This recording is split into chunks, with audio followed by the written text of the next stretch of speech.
Gusto ko makausap si Lotso! Tumahimik ka na, Buck Rogers. Hindi mo kakausapin si Lotso hanggat hindi namin sinasabing... Ken? Ano nangyayari dito? Bakit nakatali ang laruang yan? Kasi nakalabas siya, Lotso. Nakalabas siya. Nako, hindi dapat ginaganitong mga bisita natin. Ay, FAO Mike Schwartz. Oh, ayan na. Pasensya ka na sa kanila. Lotso, may mali sa nangyari rito. May mali?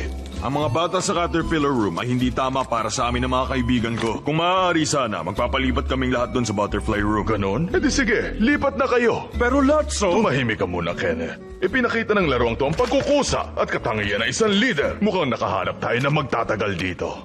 Narinig niyo ba yung lahat? Meron tayong bagong kasama. Bagong kasama!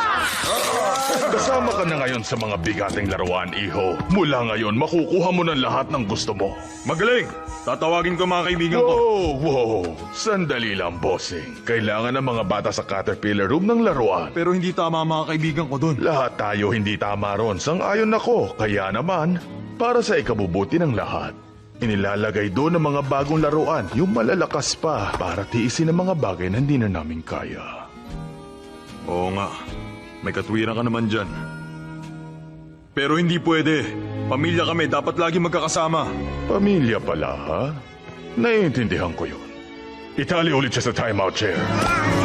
Ano bang... Bitiwan mo ko! Tawagin ang bookworm. Eto na. Nakalagay pala sa pangalang Lightyear.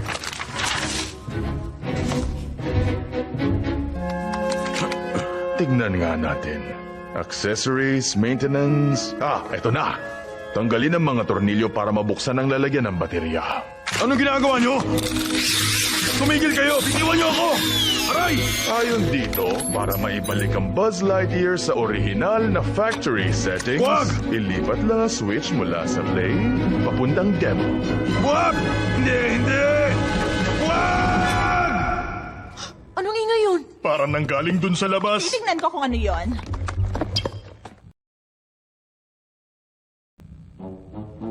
Madilim lang na pasilyo at... Oh! Teka, sandali! Nakikita ko si Andy! Ano? Imposible yata yan. Hindi! Nakikita ko talaga siya! Sa kwarto niya! Oh! Yung isa ko pang mata! Yung nawala at naiwan doon! Parang hindi ko mawari ang nangyayari. Nag-e-empake siya. Naku, lagot! Nako, ito na si Buster! Wag kang humarang! Umalis ka dyan! Oh, ayan. Nasa pasilyo si Andy. May hinahanap siya sa attic. Teka, yung nanay niya. Bakit parang galit siya? Ay, lagot! Ay, napakasama nito! Hinahanap niya tayo! Hinahanap tayo ni Andy! Hinahanap niya tayo? Pues gusto pa rin tayo ni Andy. Sabi na nga ba? Sabi ko na nga ba? Mukhang ilalagay niya dapat tayo sa attic. Kung ganun, totoong sinabi ni Woody. Anak ng... At hindi ka naniwala sa Hoy, kanya. ikaw ang unang hindi naniwala. Pa, kailangan nating umuwi.